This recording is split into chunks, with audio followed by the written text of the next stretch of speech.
Bonjour.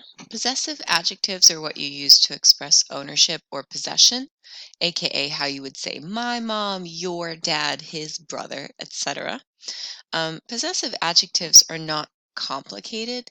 It's just that they take a little bit more work than English possessive adjectives because French adjectives always have to agree in number and gender. So that's why we have masculine and feminine forms, and then we also have plural forms. So in English, we just have the word my. Well, in French, we have mon if I'm describing something masculine, like mon père, ma for if I'm describing something feminine like ma sœur, and mes for plurals or groups like mes frères, my brothers. And same thing goes for your, ton père, ta sœur, tes frères, to say your dad, your sister, your brothers, and son père, sa sœur, ses frères, for his or her dad, his or her sister, his or her brothers. So it doesn't matter the gender of the person, like his or her. What matters is dad, sister, brothers, whether the person being described or the thing being described is masculine, feminine, or plural. Notre, votre, and leur are a little bit easier in that notre is the same for both masculine and feminine singular. Votre is the same for singulars, and leur is the same. And then notice how all of our plural forms over here have s's on the end to match. So let's look at these rules a little bit more. Possessive adjectives always go in front of what they modify, just like in English. So your father is ton père. Our mother is notre mère. My uncle, mon oncle.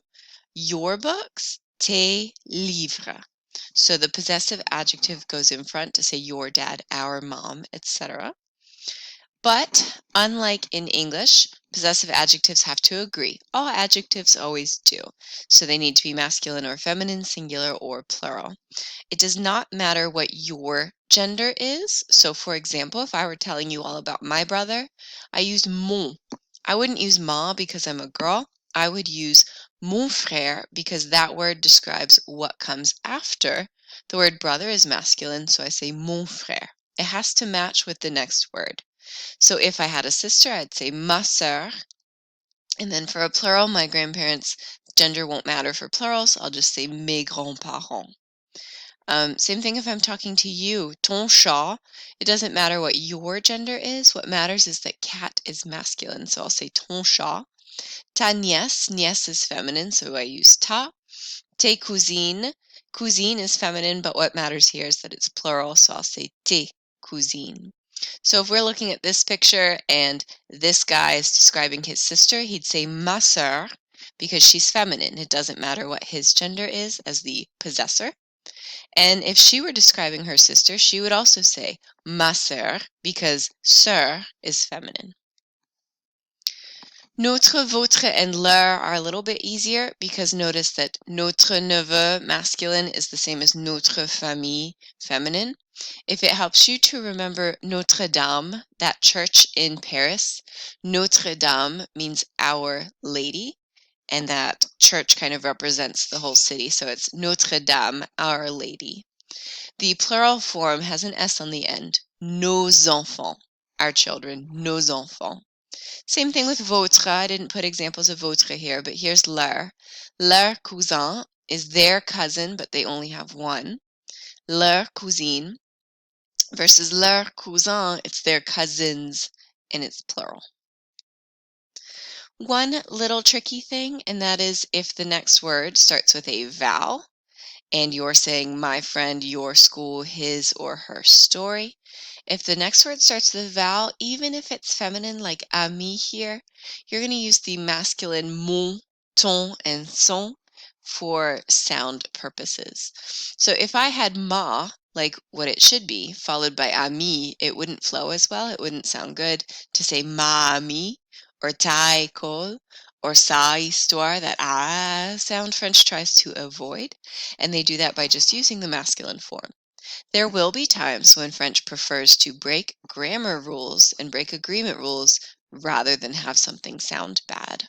So mon ami, my friend, notice we pronounce the N sound more in mon to bring those sounds together. Mon ami, ton école, son histoire. Does not change the fact that ami, école, and histoire are feminine words.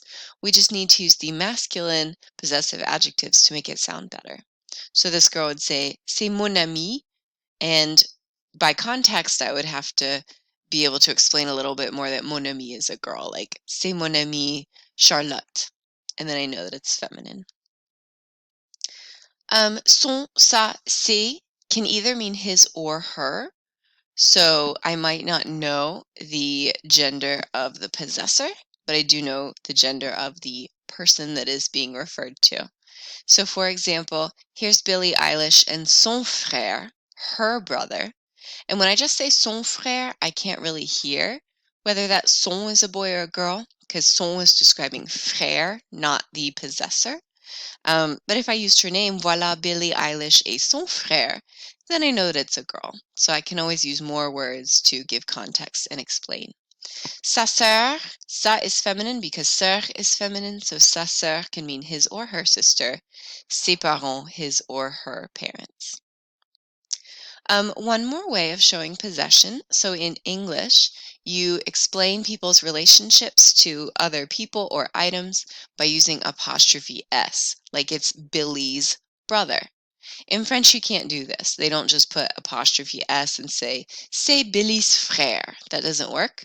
In French, you always kind of work backwards. So instead of saying, that's Billy's brother, you'll say, that's the brother of Billy. And the word of is de. If the next word starts with a vowel, you'll use a D apostrophe.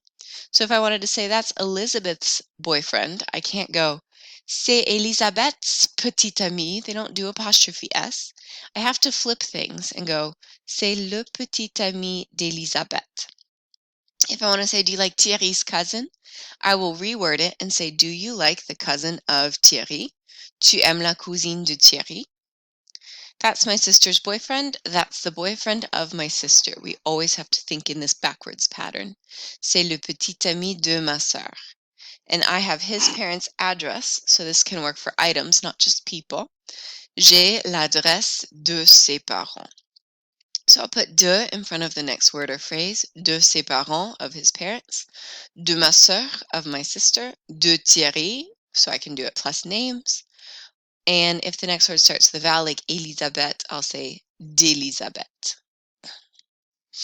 If the next word is a noun and it starts with le, la, l apostrophe, or les, you will have some contractions. For example, de plus le turns into du. French people never say de le. I guess it doesn't sound good. So you won't say the opinion of the grandpa, l'opinion de le grand-père. Instead of de le, that word changes to du, it contracts. L'opinion du grand-père est importante. Importante is feminine, referring all the way back to opinion.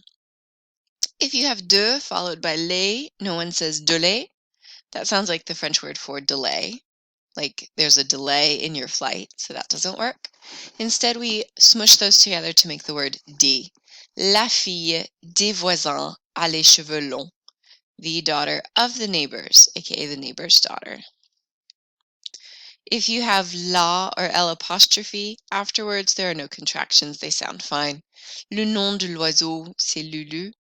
J'ai le nouvel album de la chanteuse française. So de le becomes du. De la sounds fine. De l'oiseau sounds fine. And de les becomes des. We're going to pause here and practice with these possessive adjectives. What is important to remember is that they are adjectives. They always agree with who or what they describe. Au revoir.